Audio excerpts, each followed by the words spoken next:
খেয়াল করেছি সে পালিয়ে যাওয়ার পরে আনসার বাহিনীর নামে ছাত্রলীগ এবং যুবলীগকে মাঠে নামিয়ে দিয়েছিল। বলুন ঠিক না বেঠে? শুধু তাই নয়, এরপরে গার্মেন্টস কর্মীকে মাঠে নামালো। তারপরে যখন ক্ষান্ত হলো না, শেষ পর্যন্ত রিক্সাওয়ালাদেরকে মাঠে নামালো। এরপর ছাত্রদেরকে মাঠে নামালো। ছাত্রদেরকে মাঠে নামার পরেও যখন কিছুই করতে পারলো না, গত পরশু দিনে লক্ষ্মীপুর, নোয়াখালী, বিভিন্ন জেলা থেকে শত শত গাড়ি আর বলেছে যে ডক্টর ইউনূসের টাকা আর মন্ত্রী এমপিরা যে টাকা বাংলাদেশে রেখে গেছে, এই টাকাগুলো 1 লাখ টাকা সর্বনিম্ন আর সর্বোচ্চ 1 কোটি টাকা পর্যন্ত ঋণ দেওয়া হবে। কথা বলেন না কেন? এই মিথ্যা কথা বলে তো 15.5 বছর আমাদেরকে ধ্বংস করে ফেলেছে। আবার তার দোসররা মিথ্যা কথা বলে এই জাতির সুন্দর মানুষগুলোকে কলুষিত করার জন্য বিভিন্ন প্রলোভন দিয়ে ঢাকা পর্যন্ত নিয়ে গেছে। এদিকে আবার হিন্দু ধর্মের লোকজন বিভিন্ন দাবি নিয়ে, বিশেষ করে ইসকন, এটা হচ্ছে একটি জঙ্গি সংগঠন, এটা হচ্ছে একটি উগ্রবাদী সংগঠন। এই সংগঠন শুধু হিন্দুদেরকে নিয়ে প্রতিবাদ করেনি। আমরা তাদেরকে বলতে চাই, আমরা সম্প্রীতিতে বিশ্বাসী, আমরা মুসলমানেরা সম্প্রীতিতে বিশ্বাস করি। আপনারা আমাদের প্রতিবেশী, আমরা প্রতিবেশীর হক আপনাদেরকে দিতে চাই। এই প্রতিবেশীর হক আমরা দিব, এই জন্য আপনাদের মন্দির, আপনাদের পূজা মণ্ডপ পর্যন্ত আমরা পাহারা দিয়েছি। কথা বলুন ঠিক না বেটে? কিন্তু আজকের পত্রিকায় খবর এসেছে, এরা শুধু আমাদের ভাই সাইফুল ইসলামকে শহীদ করে ক্ষান্ত হয়নি, তারা চট্টগ্রামে মসজিদে আগুন লাগাই দিয়েছে, মসজিদে কোরআন পড়ে ফেলেছে। আজকে বাংলাদেশের মুসলমানদেরকে উস্কে দিচ্ছে দাঙ্গা সৃষ্টি করার জন্য। আমরা বলতে চাই, শুধু ইসকন নয়, আমাদের শরীরের মধ্যে 1 বিন্দু রক্ত থাকতে যারা আমলকে দালালি করবে, এদেরকে উৎখাত করতে হলে আরো যদি আন্দোলনের প্রয়োজন হয় আমরা আন্দোলন করব, জীবন দেওয়ার প্রয়োজন হয় জীবন দেব, তারপরেও তাদের সাথে কোনো আপোষ হবে না। আমার সাথে কারা কারা একমত? হাত তুলে আল্লাহ তাআলাকে দেখাও।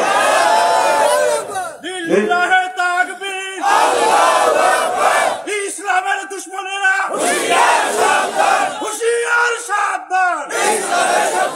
তোমার নেতা আমার নেতা বিশ্বনবী মুস্তাফা, বিশ্বনবী মুস্তাফা তোমার নেতা আমার নেতা। আল্লাহু তাকবীর। আলহামদুলিল্লাহ। সম্মানিত ভাইরা আমার, আমরা বাংলাদেশ সরকারকে দাবি জানাবো, এদেরকে নিষিদ্ধ করা হোক। ছাত্রলীগ যেভাবে সন্ত্রাসী কায়দায় নিষিদ্ধ হয়েছে, একই কায়দায় আমাদের ভাই আইনজীবী সাইফুল ইসলামকে যারা শহীদ করেছে, এদেরকেও নিষিদ্ধ করতে হবে। কথা বলুন ঠিক না বেঠিক? সম্মানিত ভাইরা আমার, আসুন, আল্লাহ পাক রব্বুল আলামিন বলেন, ইয়া আইয়ুহাল্লাযীনা আমানু, হে ঈমানদাররা শোনো, ইস্তাঈনু বিস-সাবরি ওয়াস-সালাহ, যদি তোমরা আল্লাহর সাহায্য চাও তাহলে তোমরা শোনো, ইস্তাঈনু, তোমরা যদি সাহায্য চাও, বিস-সাবরি, তোমরা ধৈর্যের পরিচয় দাও, ওয়াস-সালাত, নামাজের মধ্য দিয়ে আল্লাহ তাআলার কাছে চাও। আল্লাহ পাক রব্বুল আলামিন তোমাদেরকে সাহায্য করবেন। আল্লাহ তাআলা ওয়াদা করেছেন, ওয়া বাশশিরিস সাবিরিন।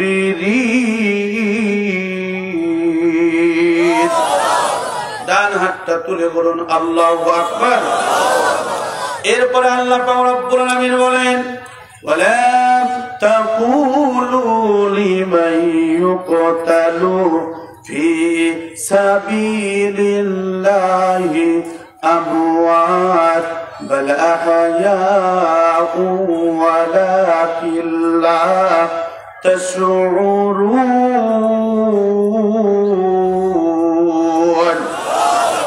আল্লাহ পাক রব্বুল আলামিন বলেন, নীলফামারীবাসী শোনো, রংপুরবাসী শোনো, হে গঙ্গাছড়াবাসী শোনো, হে সৈয়দপুরবাসী শোনো, ও ওয়ালা তাকুলু লিমান ইউক্তালু ফি সাবিলিল্লাহ, যারা আমার রাস্তায় শহীদ হয়ে যায়, আল্লাহর রাস্তায় যারা সংগ্রাম করে, যারা জীবনটাকে বিলিয়ে দেয়, লা তাকুলু, তোমরা বলো না, লিমান ইউক্তালু ফি সাবিলিল্লাহি আমওয়াত, আমার রাস্তায় যারা শহীদ হয় এদেরকে তোমরা মৃত্যু বলো না, বাল আহইয়া, বরং তারা হচ্ছে জীবিত, বরং তারা হচ্ছে জীবিত, ওয়ালাকিন লা তাশউরুন, এটা তোমরা উপলব্ধি করতে পারো না। চিৎকার করে বলুন আল্লাহু আকবার। সম্মানিত ভাইরা আমার, গভীর মনোযোগ। আল্লাহ রাব্বুল আলামিনের পরে বলেছেন যারা ঈমানদার হয় আমি আল্লাহ তাআলা তাদের পরীক্ষা নেই।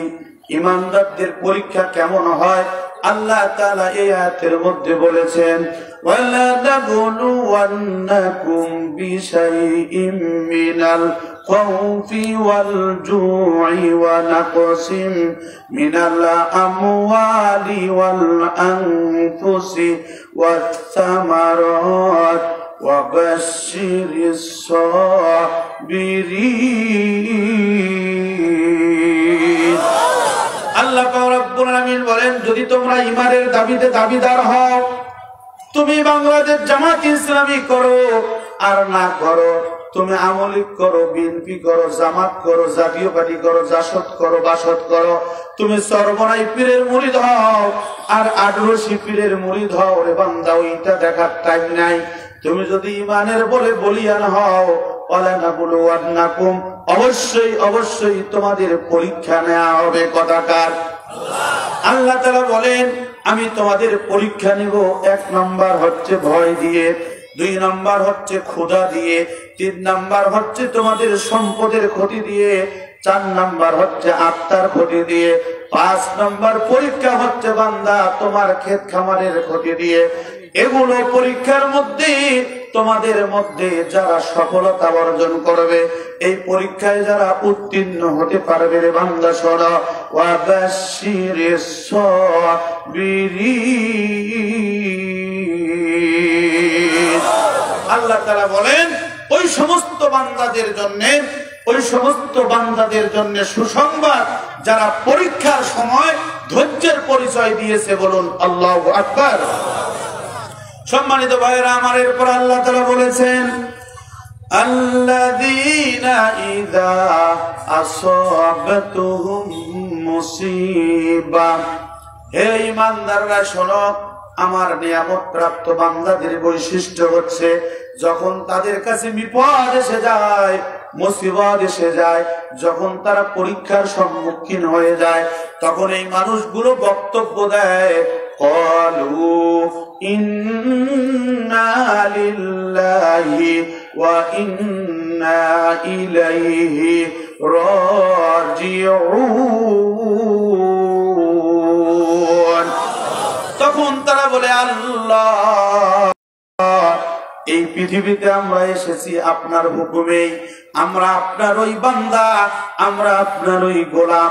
আবার যখন এই পৃথিবী থেকে বিদায় নিব, আপনার কাছে আমরা চলে যাব। এটাই হচ্ছে ঈমানদারদের বক্তব্য। ঈমানদাররা কোনো বিপদ মুসিবতকে ভয় পায় না। কথা বলেন কথা কার? সম্মানিত ভাইরা আমার, গভীর মনোযোগ। এরপরে আল্লাহ পাক রব্বুল আলামিন বলেছেন, উলাইকা আলাইহিম সালাওয়াতুম মির রাব্বিহিম ওয়া রাহমাহ। হে বান্দা শোনো, যারা এই পরীক্ষার মধ্যে সফলতা অর্জন করলো, বিপদের মধ্যে ধৈর্যের পরিচয় দিল, আমি আল্লাহ তাআলার উপরে তাদের ঈমান নিয়ে যারা অটল, আমি তাদেরকে বলছি, উলাইকা আলাইহিম সালাওয়া, এদের উপরে আমার শান্তি বর্ষিত হবে, মির রাব্বিহিম, তোমাদের রবের পক্ষ থেকে, ওয়া রাহমা, এবং রহমত তারা প্রাপ্ত হবে। এরপরে আল্লাহ তাআলা বলেছেন, ওয়া উলাইকা হুমুল মুহতাদুন। আরেকটু জোরে বলুন, 2 হাত তুলে বলুন আল্লাহু আকবার। কথা কার? কথা বলেন কথা কার? আল্লাহ পাক রব্বুল আলামিন ঈমানদারদের শানে এই কথাগুলো স্পষ্ট করে ঘোষণা দিয়েছেন যে আমার বান্দাদের মধ্যে হেদায়েত প্রাপ্ত বান্দা কারা, এদের কোয়ালিটি আল্লাহ তাআলা এই আয়াতগুলোর মধ্যে বর্ণনা করেছেন। বলুন সুবহানাল্লাহ। সম্মানিত ভাইয়েরা আমার, গভীর মনোযোগ। সর্বপ্রথম আল্লাহ তাআলা ঈমানদারদেরকে ডাকছেন। ঈমানদার কারা? আমাদের সমাজের মধ্যে সংক্ষিপ্ত ভাবে বলে দিয়ে যাই, আর কোনদিন আপনাদের সাথে দেখা হবে কিনা জানি না। আমি নাজমুল হুদা যদিও আপনাদের সন্তান, অনেক মানুষ রাতের বেলা ইন্তেকাল করতেছে। বলুন ঠিক না বেঠিক? রাতের বেলা খাওয়া দাওয়া করে ঘুমিয়ে গেছে, সকালবেলা লাশ হয়ে গেছে, কোনো গ্যারান্টি নাই। এই জন্য বলতেছি আর কোনদিন আপনাদের সাথে সাক্ষাৎ নাও হতে পারে, কিন্তু আজকের আলোচনা মিডিয়ার মাধ্যমে রেকর্ড হচ্ছে, আবার মোবাইলে ফেসবুকে লাইভ হচ্ছে। কিয়ামত পর্যন্ত যতদিন মিডিয়া থাকবে, যতদিন ফেসবুক, হোয়াটসঅ্যাপ, ইউটিউব, ইমো থাকবে, ততদিন পর্যন্ত মানুষগুলো হেদায়েতের এই আলোচনাগুলো শুনতে পারবে। কথা বলুন ঠিক না বেঠিক? সম্মানিত ভাইরা আমার, গভীর মনোযোগ।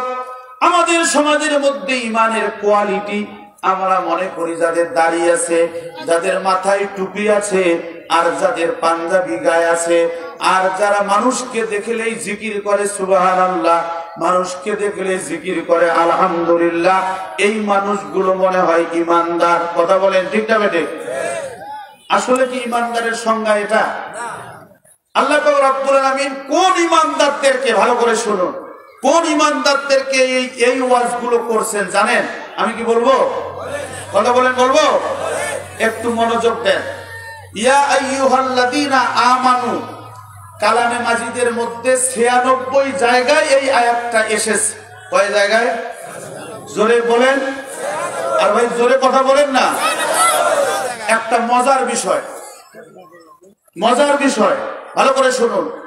ইয়া আইয়ুহাল্লাযীনা আমানু যে সূরাগুলোর মধ্যে ব্যবহার হয়েছে, একটা মাক্কি সূরার মধ্যে ইয়া আইয়ুহাল্লাযীনা আমানু ব্যবহৃত হয়নি। বলুন সুবহানাল্লাহ। মক্কায় 89 থেকে 92টা সূরা নাজিল হয়েছে, 25টা সূরা নাজিল হয়েছে মদিনায়। ভালো করে শুনুন, এই 25টা সূরার মধ্যে আল্লাহ তাআলা 96 জায়গায় বলেছেন ইয়া আইয়ুহাল্লাযীনা আমানু। তাহলে আমি আপনাদের কাছে এই বিচারটা দিলাম, আপনারা বলেন তাহলে মক্কায় 92টা সূরা নাজিল হলো, 89 থেকে 92টা সূরা নাজিল হলো, তার মানে মক্কায় কি কোনো ঈমানদার ছিল না? কথা বলেন, মক্কায় কি কোনো ঈমানদার ছিল না?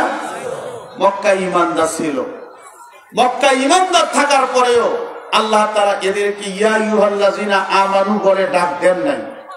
আল্লাহ তাআলা বলেছেন ইয়া আইয়ুহান নাস, হে মানুষ সকল শোনো। আল্লাহ তাআলা এইভাবে ডাক দিয়ে বলেছেন। সম্মানিত ভাইরা আমার, গভীর মনোযোগ। দেখুন, ইয়া আইয়ুহাল্লাযীনা আমানু আল্লাহ তাআলা কেন মক্কায় বলেন নাই? তার কারণ হলো সংক্ষিপ্ত ভাবে ব্যাখ্যা দিয়ে যাই। আপনারা তাফসীরে ইবনে কাসির পড়ে দেখবেন, তাফসীরে ফি জিলালিল কোরআন পড়ে দেখবেন, তাফসীরে তাবারি, তাফসীরে মাযহারি, প্রত্যেকটা মুফাসসিরের একমত কেন মক্কার লোকদেরকে ঈমানদার বলা হয় নাই। তার কারণ হলো নবী মুহাম্মাদের কাছে যদিও কোরআন নাজিল হতো, কিন্তু নবী মুহাম্মদ সাল্লাল্লাহু আলাইহি ওয়াসাল্লাম এই কোরআন দিয়ে ব্যক্তি জীবন চলতো না, পারিবারিক জীবন চলতো না, সামাজিক জীবন চলতো না, অর্থনীতি চলতো না, রাজনীতি চলতো না। নবী মুহাম্মদ মক্কার লোকদের কাছে একজন ধর্ম প্রচারক হিসাবে ছিলেন, রাষ্ট্রপ্রধান হিসাবে ছিলেন না। যখন মদিনার লোকগুলি এই কোরআনকে তাদের রান্নাঘর থেকে শুরু করে সংসদ ভবন পর্যন্ত, তাদের জন্ম থেকে মৃত্যু পর্যন্ত এই কোরআনের সমাধান তারা মেনে নিয়েছেন, এবং রাষ্ট্রপতির দায়িত্ব আল্লাহ পাক রব্বুল আলামিন নবী মুহাম্মদুর রাসূলুল্লাহ সাল্লাল্লাহু আলাইহি ওয়াসাল্লামকে দিয়েছেন। আর মক্কার লোকগুলি আল্লাহর নবীকে রাষ্ট্রপ্রধান হিসাবে মেনে নেয় নাই। মদিনার লোকগুলি নবী মুহাম্মদুর রাসূলুল্লাহ সাল্লাল্লাহু আলাইহি সাল্লামকে রাষ্ট্রপ্রধান হিসাবে মেনে নিয়েছে। এই জন্য আল্লাহ পাক রব্বুল আলামিন তাদের সাথে বলেছেন, ইয়া আইয়ুহাল্লাযীনা আমানু, হে ঈমানদাররা শোনো, হে ঈমানদাররা শোনো, ইস্তাঈনু বিস-সাবরি ওয়াস-সালাত ইন্নাল্লাহা মা'আস সাবিরিন। হে ঈমানদাররা শোনো, তোমরা যদি আল্লাহর সাহায্য চাও তাহলে তোমরা ইস্তাঈনু বিস-সাবরি ওয়াস-সালাত, তাহলে তোমরা ধৈর্যের পরিচয় দাও আর নামাজের মাধ্যমে আল্লাহ তাআলার কাছে চাও। আল্লাহ পাক রব্বুল আলামিন তোমাদের সঙ্গেই থাকবেন। তোমাদের মধ্যে যারা ধৈর্যশীল, ইন্নাল্লাহা মা'আস সাবিরিন, আল্লাহ তাআলা ওই সমস্ত ধৈর্যশীলদের সঙ্গেই আছেন। চিৎকার করে বলুন সুবহানাল্লাহ। সম্মানিত ভাইরা আমার, আমার এতক্ষণ ধরে এই কথাগুলো যদি আপনারা বুঝে থাকেন তাহলে বলুন, আমরা যারা এই কথাগুলো শুনলাম, মক্কায় আল্লাহর আইন না থাকার কারণে আল্লাহ তাআলা যদি মক্কার লোকদেরকে ইয়া আইয়ুহাল্লাযিনা আমানু না বলেন, মদিনায় আল্লাহর আইন থাকার কারণে আল্লাহ তাআলা যদি সেখানে ইয়া আইয়ুহাল্লাযিনা আমানু বলে, তাহলে আমরা কি ইয়া আইয়ুহাল্লাযিনা আমানুর কাতারে আছি? আমার কথা বোঝেন নাই? কথা বলেন, আমরা কি ইয়া আইয়ুহাল্লাযিনা আমানুর কাতারে আছি? এই দেশের মধ্যে চুরির বিচার কি কোরআন দিয়ে হয়? এই দেশের মধ্যে জেনার বিচার কি কোরআন দিয়ে হয়? কিসের ইমানদার আমরা? কথা বলেন।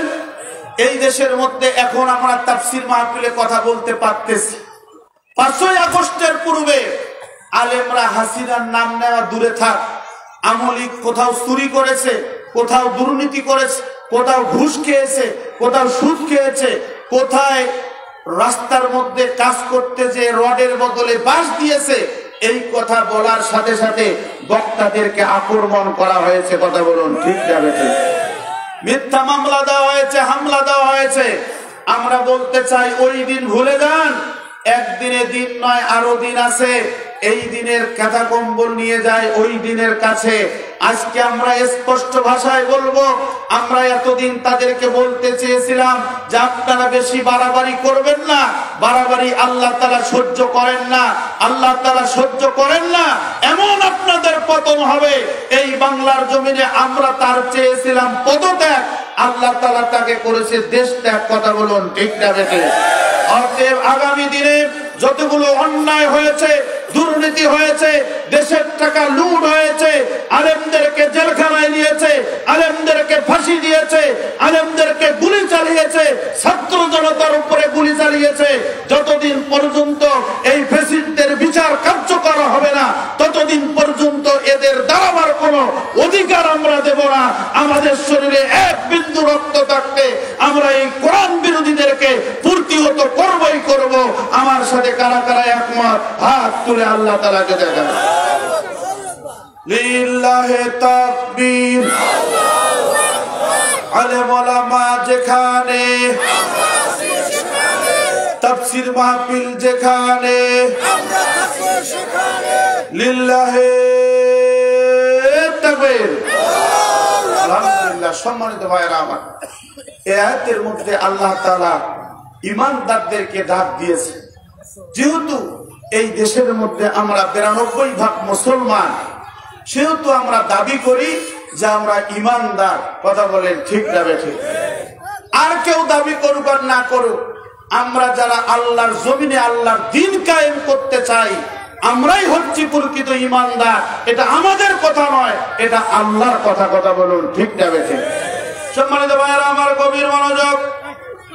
সূরা হুজুরাত 15 নম্বর আয়াত। আল্লাহ পাক রব্বুল আলামিন বলেছেন, ইন্নামাল মুমিনুনা আল্লাযীনা আমানু বিল্লাহি ওয়া রাসূলিহি সুম্মা লাম ইয়ারতাবু ওয়া জাহাদু বিআমওয়ালিহিম ওয়া আনফুসিহিম ফি সাবিলিল্লাহ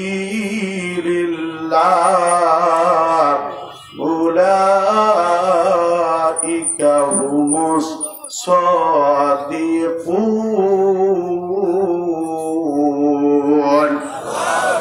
ডান হাতটা তুলে বলুন আল্লাহু আকবার। আল্লাহ পাক রব্বুল আলামিন ঈমানদারের সংজ্ঞা আয়াতের মধ্যে দিয়েছেন।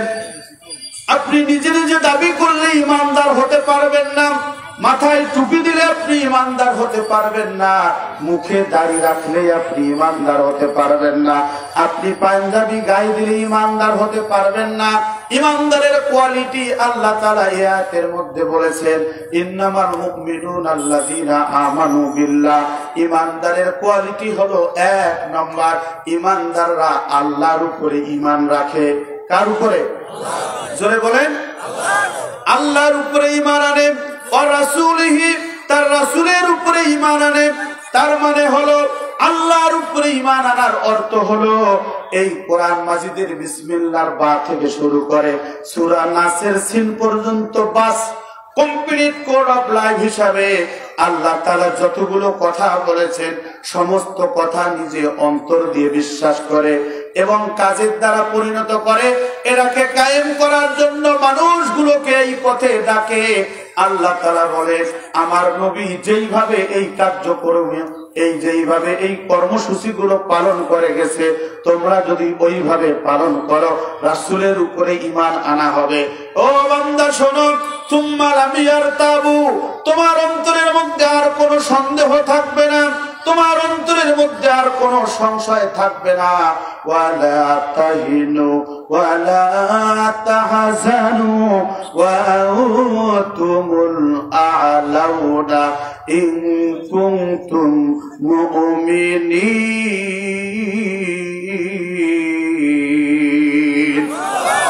আল্লাহ পাক রব্বুল আলামিন বলেন, ঈমানদাররা কখনো হেরে যায় না। লা তাহিনু, তারা ভেঙ্গে পড়ে না। লা তাহজানু, তারা চিন্তাও করে না। ওয়া আনতুমুল আ'লাউনা, তারা শহীদ হলেও বিজয়, তারা গাজী থাকলেও বিজয়। কথা বলেন ঠিক না বেঠিক? আল্লাহ তাআলা বলেছেন, যারা আল্লাহর জমিনে আল্লাহর দ্বীন কায়েম করে, ইন কুনতুম মুমিনিন, যদি তারা ঈমানদার হয়। হে ঈমানদাররা শোনো, তোমরা যারা আল্লাহর উপরে ঈমান এনেছো, রাসূলুল্লাহ সাল্লাল্লাহু আলাইহি ওয়াসাল্লামের উপরে ঈমান এনেছো, আল্লাহর জমিনে আল্লাহর রাজ কায়েমের জন্য নিজের জান এবং মাল বিআমওয়ালিহিম ওয়া আনফুসিহিম ফি সাবিলিল্লাহ, জান এবং মাল বিলিয়ে দিবে, আমি আল্লাহ তাআলা তাদের জন্য সার্টিফিকেট দিলাম। উলাইকা হুমুস সাদিকুন।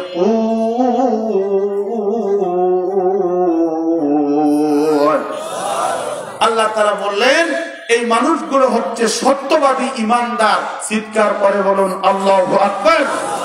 সম্মানিত ভাইরা আমার, আমরা তাহলে নামাজ পড়ি, আমরা রোজা রাখি, আমরা দাড়ি রেখেছি, আমরা টুপি মাথায় দিয়েছি, আমরা পাঞ্জাবি পরেছি। এখন তো আবার টুপিওয়ালার সংখ্যা বেশি। কথা বলেন না কেন? গত কয়েকদিন আগে আমি একটা মাহফিলে গিয়েছি, একজন বলতে যে হুজুর, যতগুলো মানুষ এই মাহফিলে দেখতেছেন সবাই কিন্তু জামাতি নয়। আমি বললাম, ভাই কেন এই কথাটা বললেন? বলতেছে, অনেক আমলিগের লোক টুপি মাথায় দিয়ে এখন জামাতি সেজছে। কথা বল না কেন? ভাই শোনেন, আমি তাদেরকে বলি এইভাবে, অনেকে এখন আমাদের কাছে আসছে, আসার পর এরা হচ্ছে আফসোস লীগ। এরা কি লীগ? কথা বলেন, এরা কি লীগ? আর একটা লীগ বের হয়েছে কি জানেন? আগেই ভালো ছিলাম। কথা বলেন না কেন? বলতেছে আগেই ভালো ছিলাম। আহা, কি হলো? আগেই ভালো ছিলাম। ডাক্তারের কাছে যা বলে যে, ডাক্তার সাহেব আমার কিছু ভালো লাগতেছে না, একটু ওষুধপত্র দেন তো, আগেই ভালো ছিলাম। যে সমস্যাটা কি আপনার? ডাক্তার চেক আপ করে দেখতেছে ভিতরে আপা আপা করে। ভিতরে কি করে? আপা আপা নাই। ডাক্তার বলছে যে থেরাপি দেওয়ার লাগবে। থেরাপি খানায় নিয়ে গেছে, থেরাপি দেওয়ার পর বলতেছে ঠিক আছে, এখন ভালো আছে। যারা বলতেছেন আমরা আগেই ভালো ছিলাম, এরা হচ্ছে মদারু, এরা হচ্ছে জুয়ারু, এরা হচ্ছে অন্যের টাকা মেরে খাওয়া, এরা দেশের টাকায় আমাদের রক্ত চোষা টাকা দিয়ে তারা চলতো, এরা সুদের টাকা ঘুষের টাকা দিয়ে চলতো, এরা অন্যায় ভাবে মানুষের সম্পদ আত্মসাৎ করত, এরা কবরস্থানের টাকা লুট করেছে, রাস্তার টাকা লুট করেছে, মসজিদের টাকা লুট করেছে, মাদ্রাসার টাকা লুট করেছে, কবরস্থানের টাকাও লুট করেছে। কথা বলুন ঠিক না বেঠিক? আমরা তাদেরকে বলতে চাই, যতক্ষণ না পর্যন্ত আপনাদের বিচার হবে না, যতই টুপি মাথার দেন, জামাতি হওয়া যাবে না। বলুন ঠিক না বেঠিক? সম্মানিত ভাইরা আমার, তাহলে ইমানদারের কোয়ালিটি আমরা যেটা পেলাম, ইমানদার আল্লাহর আইনের উপরে ঈমান আনবে, রাসূলুল্লাহর সুন্নাতের উপরে ঈমান আনবে, আর আল্লাহর জমিনে আল্লাহর দ্বীন কায়েমের কাজ করবে। যারা এই কাজের মধ্যে শামিল হবে, আল্লাহ তাআলা ওই মদিনার ওই লোক ইমানদার, ওই ইমানদারদেরকে দেখেই এই কথাগুলো বলেছেন।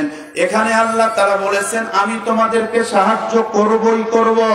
ও বান্দা শোনো, কিন্তু তোমাদেরকে ধৈর্যের পরিচয় দিতে হবে। আল্লাহ পাক রব্বুল আলামিন বলেন, আমা হাসিবতুম আও তাদখুলুল জান্নাতা ওয়ালাম্মা ইয়ালামিল্লাহুল্লাযীনা জাহাদু মিনকুম ওয়া ইয়ালামাস সাবিরিন। ডান হাতটা তুলে বলুন আল্লাহু আকবার। সম্মানিত ভাইরা আমার, শুধু আপনি মাথায় টুপি দিয়েছেন, আপনি দাড়ি রেখেছেন, পাঞ্জাবি গায়ে দিয়েছেন, আপনি জান্নাতি হয়েছেন না, এই সার্টিফিকেট আল্লাহ তাআলা আপনাদেরকে দেয় নাই। আল্লাহ তাআলা বলেছেন, আমা হাসিবতুম আন তাদখুলুল জান্নাহ। নবী হে, এই মানুষগুলোকে মনে করে যে তারা জান্নাতি হয়ে গেছে, তারা জান্নাতের সার্টিফিকেট পেয়েছে না। ওয়ালাম্মা ইয়ালামিল্লাহুল্লাযীনা জাহাদু মিনকুম, এই মানুষগুলোর মধ্যে আমি দেখব কোন মানুষগুলো জিহাদকারী, কোন মানুষগুলো আল্লাহর জমিনে আল্লাহর দ্বীন কায়েম করতে চায়। যারা আল্লাহর জমিনে আল্লাহর রাজ কায়েম করতে যাবে, এই মানুষগুলোর উপরে পরীক্ষা আসবে, এই মানুষগুলোর উপরে নিপীড়ন আসবে, এই মানুষগুলোর উপরে নির্যাতন আসবে। আর এই নিপীড়ন আর নির্যাতনের মধ্যে যারা ধৈর্যের পরিচয় দিবে, ইন্নাল্লাহা মা'আস সাবিরিন।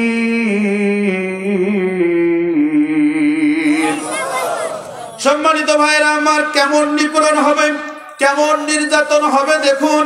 আল্লাহ পাক রব্বুল আলামিন অন্য আয়াতের মধ্যে আয়াতগুলোর তাফসীর করেছেন। সূরা আনফাল 30 নম্বর আয়াত ভালো করে খেয়াল রাখুন। আল্লাহ পাক রব্বুল আলামিন বলেন, ওয়া ইয ইয়ামকুরু বিকাল্লাযীনা কাফারু লিয়ুসবিতুকা আও ইয়াকতুলুকা আও ইউখরিজুকা ওয়া ইয়ামকুরুনা ওয়া ইয়ামকুরুল্লাহ ওয়াল্লাহু খায়রুল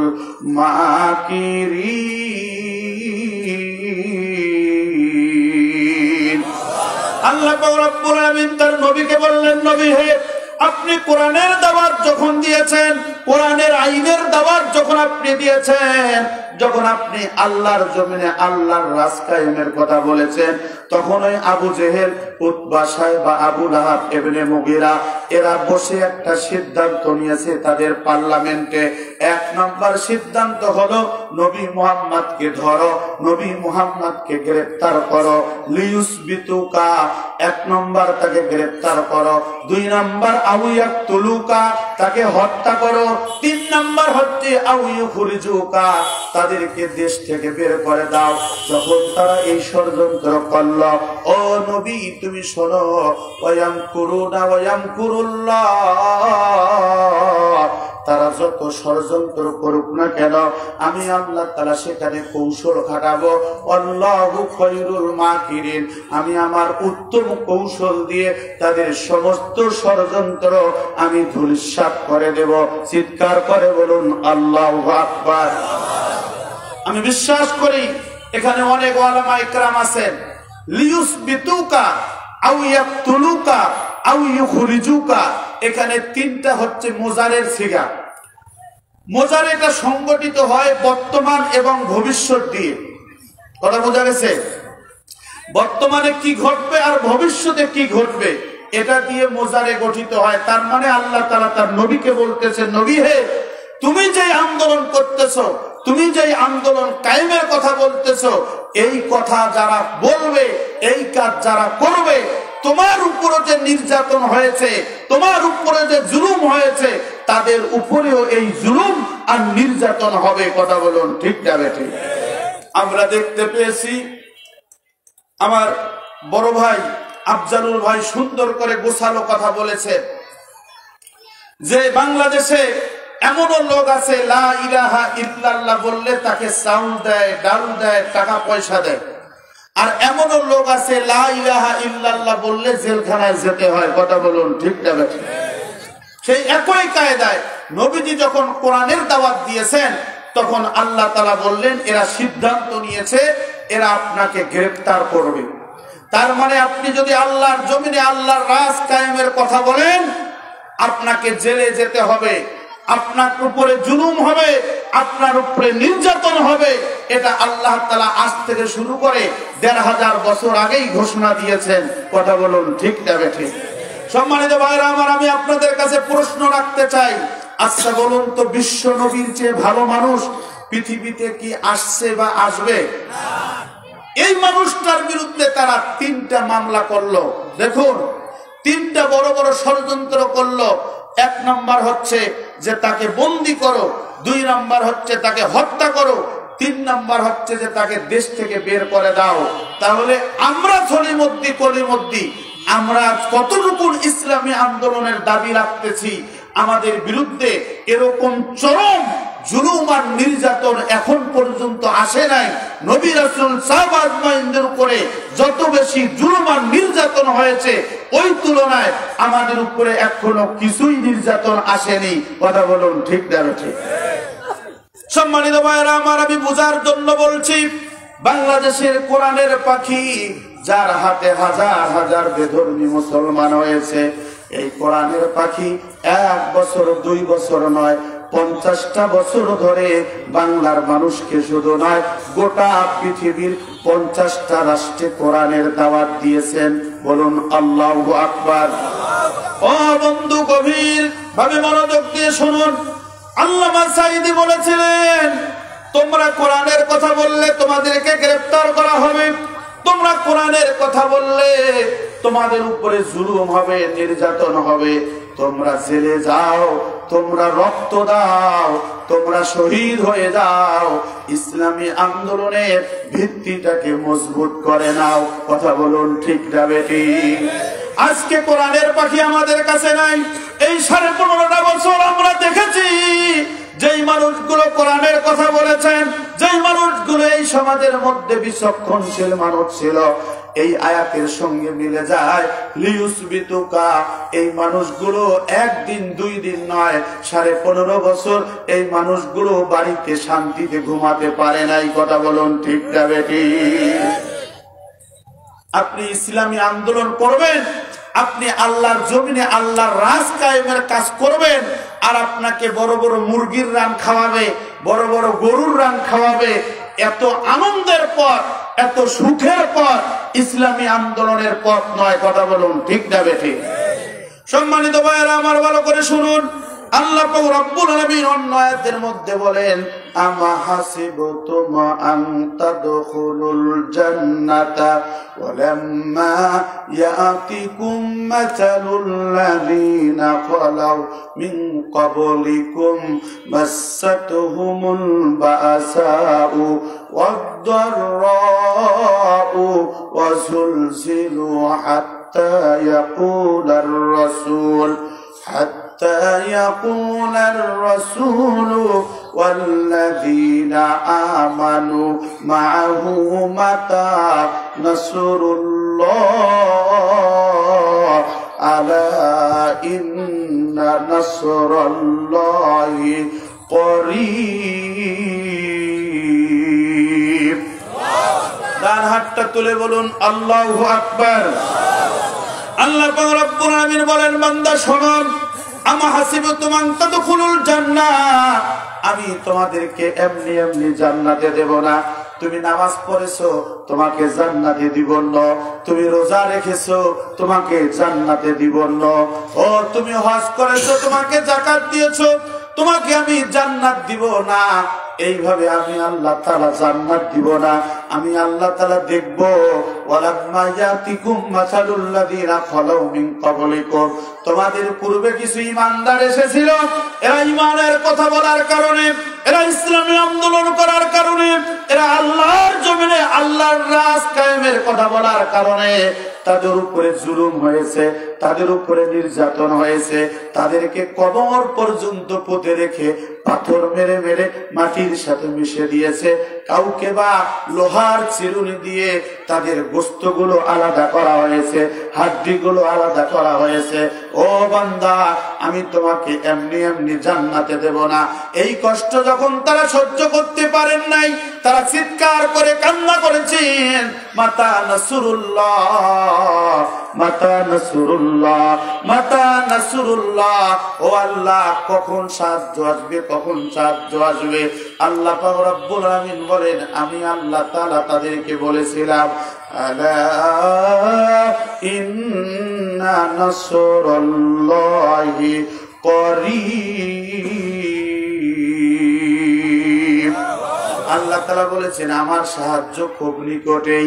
আমরা 5ই আগস্টের দিন বেলা 2টা বাজার আগ পর্যন্ত মুহূর্ত আমরা মনে করতাম এই বৈষম্য বিরোধী ছাত্র আন্দোলনে আমাদের ভাইয়েরা আবু সাঈদের রক্ত মনে হয় বৃথা চলে যাবে। আমরা মনে করেছিলাম মীর মুগ্ধ, তার রক্ত মনে হয় বৃথা চলে যাবে। আমরা যদি হেরে যাই আর আমরা বাড়িতে থাকতে পারবো না, আমরা যদি হেরে যাই আর আমরা ঘুমাতে পারবো না, আমরা যদি হেরে যাই তাহলে আর তাফসীর মাহফিলে কথা বলা হবে না। কিন্তু আল্লাহর ফয়সালা ছিল, বান্দা, আলা ইন্না নাসরাল্লাহি করিব। তোমরা একটু ধৈর্যের পরিচয় দাও, আমি আল্লাহ তাআলার সাহায্য তোমাদের নিকটেই। চিৎকার করে বলুন আল্লাহু আকবার। এখনো মাঝে মাঝে পুলিশের গাড়ি দেখলে শরীরটা দমকে ওঠে না? কথা বলেন না কেন? গতকালকে আমি মাহফিল করে আসলাম, আমার এলাকায় মাহফিল ছিল, রাত প্রায় 2টা বেজে গেছে। যেই দোকানে চা খাচ্ছি ওই দোকানদার বলতেছে, হুজুর এই দিক দিয়ে 2টা পুলিশের গাড়ি গেল। আমি বুঝি ব্যাপার কি? তখন তাদেরকে বললাম যে নিশ্চয় তাদের কাছে কোনো ইনফরমেশন আছে। আসলে দেখুন, এই বৈষম্য বিরোধী ছাত্র আন্দোলন, আমাদের ভাইয়েরা যেভাবে অন্যায়ের বিরুদ্ধে দাঁড়িয়েছেন, আমাদের ভাই বীর মুগ্ধ, আমাদের ভাই শহীদ আবু সাঈদ যখন বুকটা টান টান করে দিয়েছিল, তখন মনে হয়েছিল যে আবু সাঈদ যেন বলতে চাচ্ছে, বুকের ভিতর অনেক ঝড়, বুক পেতেছি গুলি কর। কথা বলুন ঠিক না? আমাদের ভাই রক্ত দিয়ে প্রমাণ করেছেন যে তোমরা বাতিলেরা গুলি করবে, তোমরা ফাঁসি দিবে। ফাঁসির রায় লিখতে লিখতে তোমাদের কলমের কালি শেষ হয়ে যাবে, ফাঁসি দিতে দিতে তোমাদের রশিগুলো শেষ হয়ে যাবে, ইসলামী আন্দোলনের নেতৃত্ব শেষ হবে না। কথা বলুন ঠিক না? তাদের রক্তের বিনিময়ে আজকে আমরা খোলা ময়দানে কথা বলতে পারতেছি। আজকে আমরা ঘোষণা দিতে চাই, আগামী দিনের সূর্য উঠবে ইসলামের, আগামী দিনের দিন হবে ইসলামের, আগামী দিনের রাতটাও হবে ইসলামের। কোন মায়ের আর ইজ্জত লুণ্ঠন হবে না, কোন ভাইকে আর খুনি হতে হবে না। আগামী দিন এই বাংলার জমিন কোরআন দিয়ে চলবে। আমাদের রাহবাররা রক্ত দিয়েছেন, জীবন দিয়েছেন, বাতিলের সাথে কোনো আপোষ করেননি। স্বর্ণ অক্ষরে তাদের ইতিহাস লেখা থাকবে। আজকে আগামী দিন ইসলামী আন্দোলনকে প্রতিষ্ঠিত করতে হলে ভাই আবু সাঈদের মতো আরো রক্তের প্রয়োজন হবে, আরো জীবনের প্রয়োজন হবে। কারা কারা রক্ত দিতে প্রস্তুত, জীবন দিতে প্রস্তুত, দুটি হাত তুলে আল্লাহ তাআলাকে দেখাও। লিল্লাহি তাকবীর। দিয়েছি তো রক্ত, রক্তের বন্যায়, লিল্লাহি তাকবীর। সম্মানিত ভাইরা আমার, গভীর মনোযোগ। দেখুন, আমাদের দুইজন মন্ত্রী ছিল, এই মানুষগুলোকে মিথ্যা মামলা দেয়া হয়েছে। এই মানুষগুলোকে পচা ইতিহাসের মামলা দিয়ে ফাঁসি দেওয়া হয়েছে। কিন্তু 2006 সাল, ভালো করে শুনুন, যখন তাদের মেয়াদ পূর্ণ হলো, আলী আহসান মোহাম্মদ মুজাহিদ ভাই, নিজামী ভাই, তারা বলেছিল আমাদের মন্ত্রণালয় থেকে 2 টাকার দুর্নীতি কেন, 1 পয়সার দুর্নীতি যদি আপনারা প্রমাণ করাতে পারেন, আমরা বাংলার জমিনে আর রাজনীতি করব না। এই কথা বলেন না কেন? তদানীন্তন সময় ফখরুদ্দিন আর মঈনুদ্দিন তারা কি করেছে? তাদেরকে বিচারের কাঠগড়, সবাইকে বিচারের কাঠগড়ায় নিয়েছে, শুধু 2 জন মন্ত্রী ব্যতীত। একটা হচ্ছে মাওলানা শহীদ মতিউর রহমান নিজামী, আর একজন হচ্ছেন আলী হাসান মোহাম্মদ মুজাহিদ। তাছাড়া শেখ হাসিনা বলেন, খালেদা জিয়া বলেন, আওয়ামী লীগ বলেন, বিএনপি বলেন, যারাই ছিল সবাই চোর হিসাবে প্রমাণিত হয়েছে। ফখরুদ্দিন আর মঈনুদ্দিন এদেরকে চোর হিসাবে প্রমাণিত করেছিল। কথা বলুন, ঠিক না বেঠিক? সেই সোনার মানুষগুলোকে আপনারা সহ্য করতে পারেন নাই। সেই সোনার মানুষগুলোর বিরুদ্ধে মিথ্যা মামলা করে ফাঁসি দিয়েছেন। এটা দেয়া সম্ভব, কিন্তু আল্লাহ তাআলার কাছে তাদের ইতিহাস লেখা হয়ে গেছে। আগামী দিন বাংলার জমিনে এমন দিন আসবে, এদের জীবনী নিয়ে পিএইচডি গবেষণা করা হবে। এই আল্লাহর ওলিদের জীবনী স্বর্ণ অক্ষরে লেখা থাকবে। আগামী 100 বছর শেখ হাসিনা যত মানুষকে খুন করেছে, তার নামটা পর্যন্ত কেউ সন্তানের নাম হাসিনা রাখবে না। কথা বলুন, ঠিক না বেঠিক? সম্মানিত ভাইরা আমার, ভালো করে শুনুন, আল্লাহ রাব্বুল আলামিন এই জন্য বলেছেন, ওয়ালা তাকুলু লিবাই ইউকতালু ফি সাবিলিল্লাহি আমওয়াত বাল আহইয়াউ ওয়ালাকিন লা তাশউরুন। আল্লাহ রাব্বুল আলামিন বলেন, বান্দা শোনো, লা তাকুলু লিমান ইউকতালু ফি সাবিলিল্লাহ, যারা আমার রাস্তায় শহীদ হয়ে যায়, তোমরা এদেরকে মৃত্যু বলো না, তোমরা এদেরকে মৃত্যু বলো না। ওয়ালা তাকুলু লিমান ইউকতালু ফি সাবিলিল্লাহি আমওয়াত, বরং এদেরকে তোমরা মৃত্যু বলো না। বাল আহইয়াউ ওয়ালাকিন লা তাশউরুন, বরং তারা হচ্ছে জীবিত। অন্য আয়াতের মধ্যে আল্লাহ তাআলা বলেছেন, ওয়ালা তাহসাবান্নাল্লাযীনা কুতিলু ফি সাবিলিল্লাহি আমওয়াতা বাল আহইয়াউন ইনদা রাব্বিহিম ওয়ালা হুম ইউরযাকুন। হাত তুলে বলুন আল্লাহু আকবার। আল্লাহ রাব্বুল আলামিন বলেছেন, তোমরা এটা ধারণাও করো না যে তারা মরে গেছে। না, তারা মরে নাই, তারা জীবিত হয়ে আছে। বাল আহইয়া, এটা তোমরা বুঝতে পারো না, তারা জীবিত। এরা হচ্ছে ইনদা রাব্বিহিম ইউরযাকুন, এরা আল্লাহর পক্ষ থেকে, তোমাদের রবের পক্ষ থেকে তারা হচ্ছে রিজিক প্রাপ্ত। ও বান্দা শোনো, খবরদার তোমরা তাদেরকে মৃত্যু বলো না। সম্মানিত ভাইরা আমার, যারা ইমানদার হয়, যারা আল্লাহর পথে শহীদ হয়, আল্লাহ পাক রব্বুল আলামিন এদের ব্যাপারে সার্টিফিকেট দিয়েছেন, বান্দারে এরা হচ্ছে বরং জীবিত, এরা হচ্ছে রিজিক প্রাপ্ত। খবরদার, খবরদার, এদেরকে তোমরা মৃত্যু বলো না। আমরা আজকে দেখেছি এই 15.5 বছরে অনেক মানুষ বাড়িতে থাকতে পারে নাই, অনেক মানুষ ঘরে থাকতে পারে নাই, অনেক মানুষকে মিথ্যা মামলা দেওয়া হয়েছে, অনেক মানুষের বিরুদ্ধে মিথ্যা রায় দেওয়া হয়েছে। কোরআনের পাখি আল্লামা সাইদি রহিমাহুল্লাহ যিনি 50টা বছর কোরআনের দাওয়াত দিয়েছে, 2 বারের এমপি ছিলেন, এই লোকটা এই এলাকার মানুষের জন্য শুধু নয়, গোটা পৃথিবীর ইতিহাসে এইরকম আর কোন দায়ী খুঁজে পাওয়া যাবে না। এই মানুষটা হলো আজকে আমাদের কাছে দর্শনকারী, এই মানুষটাকে সাজানো হলো এই মানুষটা নাকি যুদ্ধ অপরাধী, এই মানুষটাকে সাজানো হলো এই মানুষটা নাকি মানুষকে জোরপূর্বক ইসলাম গ্রহণ করিয়েছে। আর এই বাংলার জমিনে আমরা দেখেছি যাদের কোনো চরিত্র নাই, যাদের কোনো সার্টিফিকেট নাই, যাদের কোনো স্বামীর হিসাব নাই, ওদেরকে বানা হয়েছিল আমাদের দেশের মন্ত্রী আর এমপি। কথা বলেন ঠিক না বেটি? বেটি মমতাজ একটা কাওয়ালি ছিল, কাওয়ালি, মাজারে মাজারে গান কইতো, ও হয় বাংলাদেশের এমপি। কথা বলেন না কেন? আর যে মানুষটার হাতে হাজার হাজার বেধর্মী মুসলমান হলো, এই মানুষটাকে আপনারা করলেন ধর্ষণকারী, এই মানুষটাকে আপনারা বানালেন অগ্নিসংযোগকারী, এই মানুষটাকে আপনারা বানালেন জোরপূর্বক মানুষকে ধর্মান্তরিত করেছে। এরকম মিথ্যা কাহিনী আর এই জাতি খায় না। এই জাতি প্রমাণ করে দিয়েছে। আপনারা বলেছিলেন যে রাজাকার মুক্ত বাংলাদেশ গড়বেন, যারা আপনারা আজকে ভারতে পালিয়ে গেছেন, ভারতে জায়গা করে নিয়েছেন, প্রকৃত ভারতের রাজাকার যে আপনারা যে ভারতের দালাল, এই জাতির বুঝতে আর বাকি নাই। আমরা আজকে স্পষ্ট ঘোষণা দিতে চাই, যারা ভারতে পালিয়ে গেছে এরা ভারতেই থাকবে, এদের দাফন বাংলার মাটিতে হবে না। কথা বলুন ঠিক না বেশি? একটু জিকির করি লা ইলাহা শেষ করে দেব আমি ইল্লাল্লাহ লা ইলাহা জোরে লা ইলাহা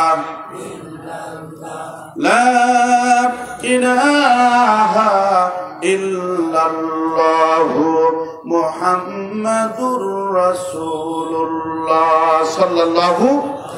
সম্মানিত ভাইরা আমার, আমি আলোচনার শেষের দিকেই চলে আসছি। আল্লাহ তাআলা বলেছেন ঈমানদার যারা হবে আমি ঈমানদারের পরীক্ষা নেব 5টা। কয়টা? ডান হাতটা তুলে বলুন কয়টা? আরো জোরে, জোরে হলো না, জোরে বলো। কথাটা আল্লাহ আল্লাহ পরীক্ষা নিতে চেয়েছে। যদি আপনারা বলেন যে না নামাজ রোজা টুকটাক সেজদা দিয়ে জান্নাত যাওয়া যাবে, সেটা আপনার পার্সোনাল ব্যাপার। পীরের মুরিদ হলে জান্নাত যাওয়া যাবে, এটা আপনার পার্সোনাল ব্যাপার। কিন্তু আল্লাহ বলেছেন তুমি পীরের মুরিদ হও আর না হও, তুমি যেই দল করো আর করো, ইমানের কাতারে আসলেই তোমার 5টা পরীক্ষা আমি নিবই নিব। কথাটা আল্লাহ রব্বুল আলামিন বলেন وَلَنَبْلُوَنَّكُمْ بِشَيْءٍ مِّنَ الْخَوْفِ وَالْجُوعِ وَنَقْصٍ مِّنَ الْأَمْوَالِ وَالْأَنفُسِ وَالثَّمَرَاتِ وَبَشِّرِ الصَّابِرِينَ। বান্দা অবশ্যই তোমাদের পরীক্ষা নেব। 1 নাম্বার পরীক্ষা নেব ভয় দিয়ে। 1 নাম্বার কি দিয়ে? এখানে ভয় কিসের ভয়? বাঘের ভয়, ভাল্লুকের ভয়, কোন হিংস্র প্রাণীর ভয়, এটা আল্লাহ তাআলা বলেন নাই। আল্লাহ বলেছেন তোমরা আমার জমিনে আমার রাজ কায়েম করতে যাবা। আবু জেহেল যেভাবে নবী মুহাম্মদকে সহ্য করে নাই, ফেরাউন যেইভাবে মুসাকে সহ্য করে নাই, নমরুদ যেইভাবে ইব্রাহিমকে সহ্য করে নাই, এই শেখের বেটি হাসিনাও তোমাদেরকে সহ্য করবে না। কথা বুঝা গেছে? তোমাদেরকে পুলিশের ভয় দেখানো হবে, তোমাদেরকে র্যাবের ভয় দেখানো হবে, তোমাদেরকে সেনাবাহিনীর ভয় দেখানো হবে। তুমি বাড়িতে থাকতে পারবা না, ঘুমাতে পারবা না, খাইতে পারবা না, শুইতে পারবা না।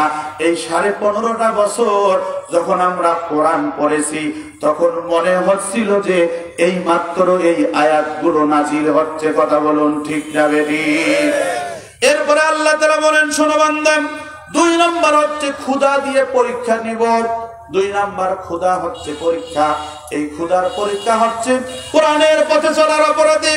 কোরআনের পথে চলার অপরাধী আপনাকে গ্রেফতার করা হবে, আপনাকে গুম করা হবে। আমাদের দেশে গুম হয়েছে কি হয় নাই?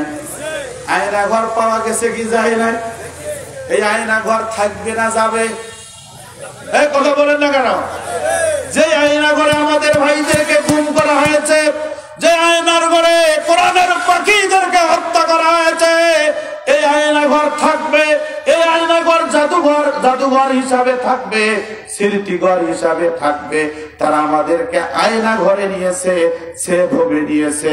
আমরা এটা এমন ভাবেই রেখে দেব, আগামী দিনে 1000 বছর কিয়ামত পর্যন্ত জাতি দেখবে এই দেশের মধ্যে একজন ফ্যাসিস্ট ছিল, যে ফ্যাসিস্ট আয়না ঘর তৈরি করে মানুষকে গুম করে হত্যা করেছিল। কথা বলুন ঠিক না বেঠিক? আর কেউ যাতে করে আয়নাঘর তৈরি করার সাহস না পায়, সেই ব্যবস্থায় আগামী দিনে হবে। কথা বলেন ঠিক না বেঠিক? সম্মানিত ভাইয়েরা আমার, 3 নম্বর হচ্ছে শুনুন, ওয়ানাকুসিম মিনাল আমওয়াল, তোমাদের সম্পদের ক্ষতি করা হবে। তার মানে কোরআনে আন্দোলন করার কারণে আপনি ব্যবসা করতে পারবেন না ঠিক মতো, বাণিজ্য করতে পারবেন না ঠিক মতো, দোকানগুলো বন্ধ করে দেওয়া হবে, চাকরিগুলো সাসপেন্ড করে দেওয়া হবে, ঠিক মতো চাকরি করতে পারবেন না, ঠিক মতো বেতন পাবেন না, অনাহারে আপনার জীবন যাপন কাটাতে হবে। এটা হচ্ছে সম্পদের ক্ষতি করা হবে। বন্ধুগণ আমার, অল আনফুসি, আত্মার ক্ষতি করা হবে।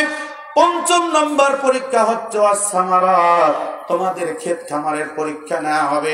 এই 5টা পরীক্ষায় যারা সফলতা অর্জন করবে, এই 5টা পরীক্ষায় যারা ধৈর্যের পরিচয় দিবে, এরাই হচ্ছে ইসলামী আন্দোলনের দায়িত্বশীল, এরাই হচ্ছে ইসলামী আন্দোলনের কর্মী। এরপরে আল্লাহ তাআলা বলেছেন, এই পরীক্ষার মধ্যে যদি তোমরা ধৈর্যের পরিচয় দিতে পারো, ওয়াবাশশিরিস সাবিরিন, তোমাদের জন্য হচ্ছে সুসংবাদ যারা ধৈর্যের পরিচয় দিয়েছ। এই পথে চলতে হলে কেউ বা শহীদ হয়ে যাবে, এই পথে চলতে যে কেউ বা গাজী হয়ে থাকবে। অতএব বান্দা শোনো, কেউ যদি শহীদ হয়ে যায় আমি তাকে জান্নাত দিব, কেউ যদি গাজী হয়, কেউ যদি এই পথে টিকে থাকতে থাকতে জ্বরে আক্রান্ত হয়ে মারা যায়, আল্লাহ পাক রব্বুল আলামিন বলেছেন, ইয়াগফির লাকুম যুনুবাকুম ওয়া ইউদখিলকুম জান্নাহ। ও বান্দা শোনো, আমি তোমাদের জীবনের গুনাহ মাফ করে দিব, আমি তোমাদেরকে জান্নাতে প্রবেশ করে দিব। চিৎকার করে বলুন সুবহানাল্লাহ। সম্মানিত ভাইরা আমার, আমি শেষ কথা যেটা বলতে চাই, আল্লাহর জমিনে আল্লাহর রাজ কায়েম করতে হলে পরীক্ষার সম্মুখীন হতেই হবে। ওই সময় আপনাকে আমাকে বলতে হবে, ইন্না লিল্লাহি ওয়া ইন্না ইলাইহি রাজিউন। যে আল্লাহ পৃথিবীতে পাঠিয়েছেন, ওই আল্লাহ এই পরীক্ষা দিয়েছেন। এই পরীক্ষায় যদি আমরা সফল হতে পারি, আল্লাহ তাআলা ওয়াদা করেছেন, আমাদেরকে হেদায়েত নামক একখানা সার্টিফিকেট দিয়েছেন। অতএব আগামী দিনে যেহেতু আল্লাহ তাআলা ইসলামের জন্য বাছাই করেছেন, আল্লাহ তাআলা যেন আমাদেরকে ছাঁটাই না করেন ইসলাম ও ইসলামী আন্দোলনের জন্য। আর যদি রক্তের প্রয়োজন হয় রক্ত দিব, জীবনের প্রয়োজন হয় জীবন দিব, বাতিলের সাথে কোনো আপোষ করব না, কারা কারা করব না।